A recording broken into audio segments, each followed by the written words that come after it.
Go back 20 years. Think of all the tens of billions of hours and trillions of dollars and immense brain power that's been applied to this corrupt, corrosive, incomprehensible tax code.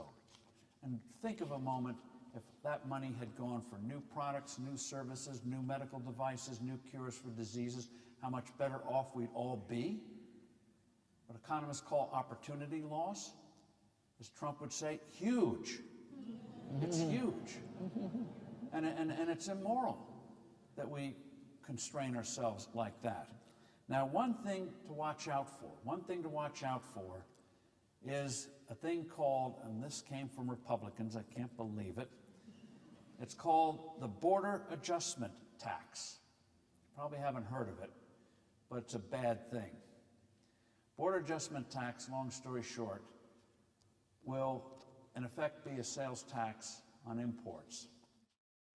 I wanted to ask you, as a person who's always advocated for free market principles, we've had a couple of issues that the president-elect ran on this year that are sort of outside the orthodoxy of what traditionally Republicans have advocated. One of them is on the issue of trade. You talked a moment ago about that tax that's being considered on border transactions.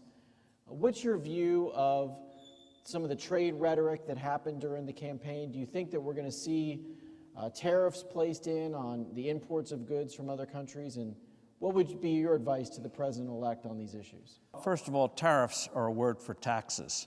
Think of it as a sales tax. So you're going to pay for it if those taxes are enacted. And in terms of trade, there are abuses out there, but the remedies are already there. This current administration, soon to be former administration, did not bother to enforce the laws and the agreements that are already there. Enforce them. Do we need to change the rules of the game for members of Congress? Do we need to have term limits? Do we need to change the structure of our government so that more is accomplished in Washington, D.C.? So in terms of what needs to get things done, you need to have develop the consensus about what needs to be done. And that's why among Republicans now there is a consensus. Got to do something on the tax side. And a lot of Democrats, if no one's bad as listening from their base, will agree, certainly on the business side, things have to be done. So I think there's a consensus there. It takes leadership. One of the failings of Obama was that he did not know how to negotiate the way Reagan did, the way Bill Clinton did. And so you're not going to get everything you want, but when you get something done, it's going to be far more permanent and have far more legitimacy than if it's seen as being rammed down your throat. Please join me in thanking Steve Forbes.